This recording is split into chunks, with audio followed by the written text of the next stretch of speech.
I don't know about you, but I can remember that day in gym class where we had to run the mile, and it's always the hottest day in the spring, and you really hate it because you don't want to be sweaty when you go back to class, and there's always those people from cross country or track who are lapping you while you're running, and I always hated that day in gym class, and it was terrible.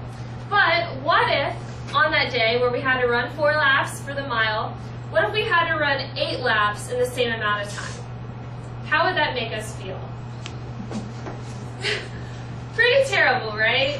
Pretty awful. We have to do twice the amount of work in the exact amount of time. Unfortunately, it can feel like that sometimes in high school with all the things that we're involved with. It can feel like we have so much to do and there's only so many hours in the day, especially as we get more involved within our FFA chapters. It's pretty crazy around here sometimes. We have a lot going on in a very short amount of time. So today we're going to focus on how we as FFA members can utilize our time to the best of our ability without ruining our quality of work, but by increasing our cooperation and our teamwork with others. To get started, we're going to split into 2 big groups. So if I can have everyone from here over kind of huddle over in this corner, and everyone over here kind of huddle together. Great. So with our teams, we are going to have the task of creating the best cup tower we possibly can. Now there's a lot of different definitions to the word best. Best can mean the tallest, the most structurally sound, the most creative. Whatever we decide as a group is the best tower. However, there's one big catch. With our groups, we cannot have any talking during the construction of our towers. We must be completely silent. In addition, only one person at a time can add or take something away from the tower. So for example, if I was in this group over here, and I wanted to start out by placing this cup here, I would have to wait for everyone else in my group to do something before I could add another cup. Give me a thumbs up if that makes sense. What questions can I answer? Okay, so remember, no talking, only one person at a time can do something, and we want to create the best tower possible in 3 minutes. Go ahead and get started. Alright, if you can hear me, look up here. Thank you. So we had some interesting experiences with these towers. Quite a big difference between our red team and our blue team. Hey y'all, what color are my eyes? Brown. Nice, pretty brown.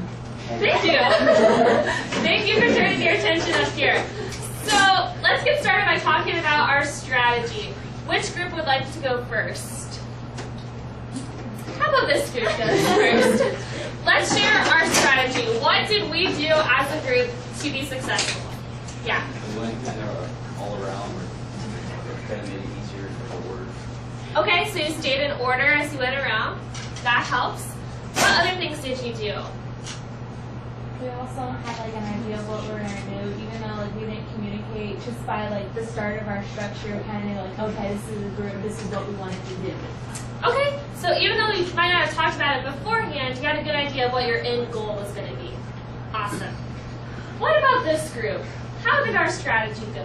Not very well. We were all trying to like do our own little thing. Yeah. Our communication sucked. Okay, so communication was hard. What else was difficult about this activity? Make sure one person did it at a time. Keeping track of who went at a time. If we could do this over again, what would we do differently? Take turns. Take turns. Okay, so with our groups, let's take 30 seconds and talk about ways that we could have done better with our towers. OH? Oh! Awesome. So like we discussed in our groups, what are some of the things we said we could improve? Okay, all hands off the cups for me. Thank you.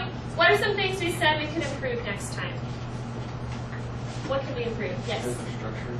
Okay, different structure. What else?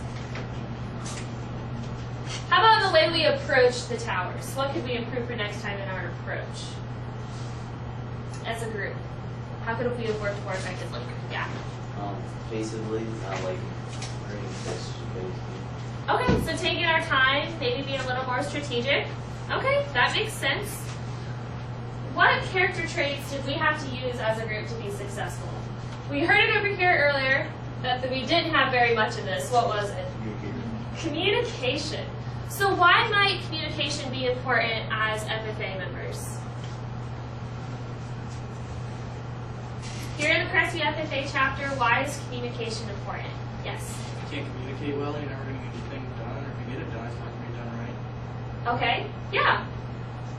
Somebody else add on to that. What else, why else is communication important in FFA? Any thoughts? Yeah. Yeah. So we can be the most successful that we can, we need to communicate. Awesome. So if we think back to the beginning when we talked about having to run the mile in gym class, and what it would be like to have to run 2 miles instead of 1. Do you think it would have been possible to accomplish that? No. Not for me at least. Probably not. But if we would have been able to use our resources and work with our classmates, maybe communicate, set up some sort of relay, we probably would have been able to do it, right? Yeah.